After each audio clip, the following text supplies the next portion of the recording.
සතුට කියන්නේ වෙලාවකට හරියට සමනලෙක් වගේ. ඒ ඔබ හඹා ගියොත් සමහර වෙලාවට ඒ ඔබෙන් ඈතට යනවා. හැබැයි සමහර වෙලාවට සතුට ඕනෙම නැති වෙලාවට ළඟින් ඇවිත් තටු සලනවා. භාෂාවෙන් පුළුවන් මේ ඇති නැති ආශාවට මුදුන් ගමන් හදලා දෙන්න. එහෙම තමයි කවියා භාෂාව භාවිතා කරන්න. ඉතින් අපි එනවා අලංකාර භාෂා හැඩරටා එක්ක අමුතු කවි ලියන අමුතු කවියෙක් ගාවට. 6 වෙනි කවියේදී මහින්ද ප්‍රසාද් මස්සිමුල අපිට තෝරා දෙන්න. ඔව් අපි ඊළඟට කතා කරන්නට කල්පනා කරේ උත්ප්‍රාසා අලංකාරය නැමැති අලංකාර ක්‍රමවේදය. මේ අප මීට පෙර කතා කරපු අලංකරණ වලට වඩා ටිකක් සංවිධිතයි, ටිකක් වෙනස්, ටිකක් දේශපාලනිකයි. මේ යම්කිසි උපක්‍රමශීලී භාවිතයක් හැටියටත් හඳුන්වන්න පුළුවන්. ඒ වගේම උපහාසයේම දියුණු අවධිය විදිහටත් හිතන්න පුළුවන්. අපි උපහාසය කියන එක අපේ ජන කවිය අපිට ඉතාමත් ගැඹුරින් හමු වෙනවා. උපහාසයේම ඊළඟ අවධිය උත්ප්‍රාසයේ හැටියට හඳුන්වන්න පුළුවන්. ඒ වගේම සරලව කියනවා නම් ඒක නැති දෙයක් ඇතැයි කීම වෙන්නත් පුළුවන්. නැත්නම් ඇති දෙයක් නැතැයි කීම වෙන්නත් පුළුවන්. ඒ මතින් නැගෙන හරි අපූර්ව ක්‍රමානුකූල රසයක් හැටියට හඳුන්වන්න පුළුවන්. මේ උත්ප්‍රාසය අපිට හමු වෙනවා ගජමන් නෝනාගේ කවි අතර. ගජමන් නෝනාගේ කවි සිංහල කාව්‍ය සාහිත්‍ය අපිට විවිධ මානයන්ගේ සිට කතා කරන්න පුළුවන්කම තියෙන. උපහාසය, අපහාසය, උත්ප්‍රාසය, වස් කවි ලක්ෂණ, බැති කවි ලක්ෂණ, වර්ණනා වෙනුම් කවි ලක්ෂණ, මේ හැම එකක්ම තියෙනවා. මේක ඉතාමත් ප්‍රකට කවියක්. ගජමන් නෝනාගේ සාම්පුරුෂයා සහ ඇය අතර සිදු වුණු සංවාදයක් මම උත්ප්‍රාසයට සරල උදාහරණයක් හැටියට කියන්නේ. එතුමා ගමනක් යන්නට ලෑස්ති වෙලා යන්නට ඉස්සෙල්ලා ගජමන් නෝන අමතලා කියනවා යන මේ ගමන් සිදු වුණිනම් පරමාද එනතුරු අන් දෙස නොබලන් සිතුපෑද අලපත පැන් වැකි විලසින් නොවහාද සිහිව ඉන් ළඳේ මාදුන් අවවාද කියලා අවවාද රාශියක් දීලා ඔහු නිවසින් බැහැරව යන්නට සූදානම් වෙනවා. ගජමන්නනොත් ඒකට උත්තරයක් දෙනවා. ඇයි කියන්නේ හිමි යන ගම්වල අඟනුන් නොවසාද එනු විගසින් එහි නොවෙමින් පරමාද හිමියනි දැන් ඔබ මට දුන් අවවාද. උත්ප්‍රාසය අපිට හමු වෙනවා අවසාන පේලියෙන් මම ඉවසමි මද රද ඉවසුම් දේද කියලා. ඉතාමත්ම ප්‍රබල විදිහට ඇය තමා වෙනුවෙන් නැත්තං ස්ත්‍රීත්වය වෙනුවෙන් පෙනී සිටිනවා. මේක අතිශය ප්‍රබල උත්ප්‍රාසයක් හැටියටයි මා දකින්න ඇය දෙන පිළිතුර.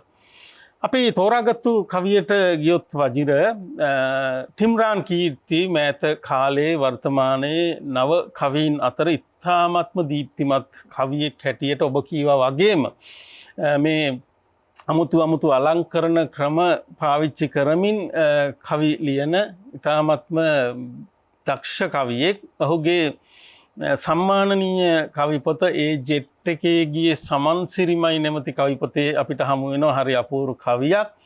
මොක්පුරය ඉක්ම වූ වල් ගෑනු සිත් තොසින කියලා ඒ කවිය නම් කරලා තියෙනවා. මොක්පුරය මේ දිව්‍ය ලෝකේ පවා ඉක්මවපු වල් ගෑනු පිළිබඳව තමයි කවිය කියන්නේ. වේස මඩුවක් වීය එකල ගම් පලාතේ භාෂාව ඉරාගෙන ආශාව මුදුන් වේ. අක්කලද නංගිලද සුලලිතම මූණු දැක්ක තැන hina වෙන ගෑනු නම් ගෑනු.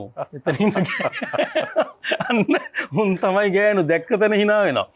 දැන් මේ මුල් හරිය කියනකොට අපිට හිතෙනවා මේක නිකන් මේ තරුණයේගේ ගැටවරේගේ අදහසක් කියලා තමයි අපිට හැඟෙන්නේ. ඒ ගෙදරක්ය දොරජනිල් ඇරුණු නිදහස්ම කුරුල්ලන් ඇවිත් අටු ගසපු. නිතර මිනිස්සු යන්නේන ගමක තියෙන හරි අපූර්ව වෙනස් විදිහේ ගෙදරක් ගැන කියන්නේ. දික් රැවුල් අක්බඹර කෙස් කැරලි කැරලි නිකන් විජේ කුමාරතුංගගේ කට්ටිය තමයි වැඩිපුර එතෙන්ට එන්නේ. දික් රැවුල් අක්බඹර කෙස් කැරලි කැරලි උන් තමයි මන් දැකපු ලස්සනම පිරිමි. කියන්නේ මෙතෙන්ට එන මේ තරුණයා දකින්නේ මෙතන ඉන්න ගෑනු අයත් නිතර hina වෙන හැමෝ එක්කම hina වෙන කතා බහ කරන අය. එතෙන්ට දොරජන් ලැරලා නිදහස් අවකාශය පිරිමිත් හරි ලස්සන කට්ටිය එනවා. ඇවිල්ලා බොහොම සතුටින් තියෙන තැනක් මෙතන. දුම්වලල්ලක් රාගි සිනාවෙන් මහත්වේ බැදුම් සුවඳින් අගුල් ඇරෙනවා ස්වර්ගයේ. කියන්නේ කන බොන දේවල් ප්‍රීති සාද ഘോഷා මේ හැම එකක්ම මේ ඉවසේ තියෙනවා. පුංචි කාලයක් යනකොට මෙතන සම්පූර්ණ වෙනස් වෙනවා. වෙනස් වෙලා වෙන හඬක් නැගෙනවා. වෙසඟනුනින් නික්මියව ගම්දොරින් අකුලගෙන විසාකා සමිතියෙන් රතු නිවේදන ලැබින. විසාකා සමිතිය ඇවිල්ලා කියනවා වෙසඟනුනි වහාම අපේ ගම් පළාතෙන් බල යන්න ඕනි. මන බඳින තොස වඩන ලලනරු සර දැහැන පොලිසිය පැමිණිදා සමාධිය බිඳ වැටින. අන්තිමට පොලිසියනුත් ගෙනල්ලා තමයි මේ කට්ටියව ගමෙන් එලවන්නේ. වෙසඟනුන් කොකුමගර හලාගිය රස පොළව විසාකාවියන්ගේ දහම් මැදුරකි පසුව. එතන ඒ පොළොවේම විසාකාවියන් විසින් ඔය භාවනා මධ්‍යස්ථානයක් වගේ එකක් දාගන්නවා. කවිය අවසන් කරන්නේ මෙන්න මෙහෙමයි. හැන්දෑවෙත් ඇඟුලින් ගන්ටාර හඬවමින හංගලා ඇති දෙයක් වගේ හොයනවා නිවන. එතන ගන්ටාරක ගා උදේ හවස හංගපු දෙයක් හොයන්නා වගේ නිවන හොයන්න පටන් ගන්නවා අලුතින් ආපු කට්ටිය. කවියා මේ සමාජ තල දෙකක් වර්ණනා කරනවා. එතකොට මිනිසාගේ සැබෑ සතුට තියෙන්නේ කොන්දේසියකින් තොරව තමාගේ හෘදයාංගම කැමැත්ත මත කියන කාරණා නිසා ඊට එහා ගිය විශාල අදහස් ටිකක් මේ කවිය තුළ තියෙනවා. නමුත් මාර උත්ප්‍රාසයට හොඳ නිදර්ශනයක් හැටියට ගත්තේ මාර මුලින් කිය වගේ සමහරට උත්ප්‍රාසය කියන්නේ ඇති දෙය නැහැ කීම නැත්නම් නැති දෙය ඇතයි කීම. අතරම දැන් අර මේ කවිය දිහා බලන් හිටියාම මේ අර සමහර වෙලාවට දෙපැත්ත වැඩි වැඩි යන ගමනක් වගේ.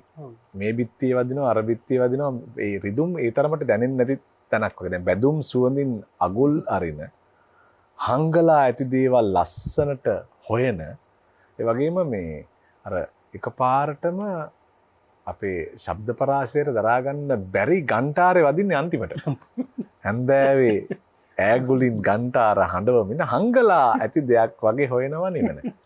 එතකොට ඒ ගන්ටාර හඬ මං හිතන්නේ වරු ගානක් දෝංකාර දෙන තරමට ප්‍රබල බව කියනවා. ඉතින් පිම්රාන් කීර්තිගේ ගන්ටාරේ හඬ නැවතුනන් තමයි අපි නිකන් නිවන් ගියා වගේ දැනෙන්නේ. ඒ තරම් ප්‍රබල විදියට ඔහු ඒ කවිය මතු කරනවා. දැන් මට ඒ කවි පොතේ දැන් ඒ ජෙට් එකේ ගියේ සමන් සිරිමයි කියලා කියන කවි පොත දැන් අපේ අරගෙන අපි අනන්තවත් කියුවා. හැබැයි මෑත කාලේ මට ඔය නම තදින් වැදුනා.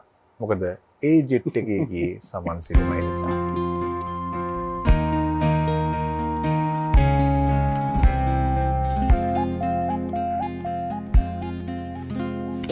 සයුරේ ගැඹුරේ ඉමිදී පතුලේ පීනායද්දී එක් රැයක් දුටුවෙමි ලස්සන ඉඳුරියක්. පීනායද්දී එක් රැයක් දුටුවෙමි ලස්සන ඉඳුරියක්.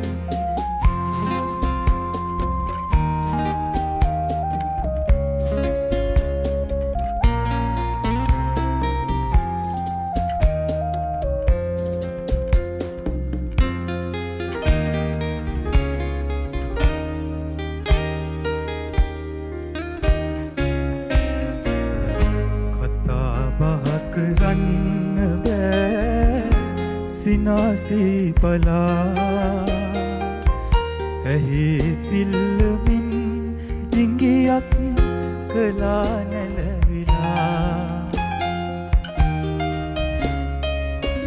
කතා බහ කරන්න බෑ සිනාසී බලා ඇහි පිල්ලමින් ඉංගියක් කළා අතින් අත වෙලා දිය සලා ආදරෙන් මහා සාගරෙන් ගොඩ ඇති ආමිය මෙහි අරන් සයුරේ ගැඹුරේ ඉමිදී පතුලේ පීනායද්දී එක් දුටුවෙමි ලස්සන කිඳුරියක්. පීනායද්දී එක් රැයක් දුටුවෙමි ලස්සන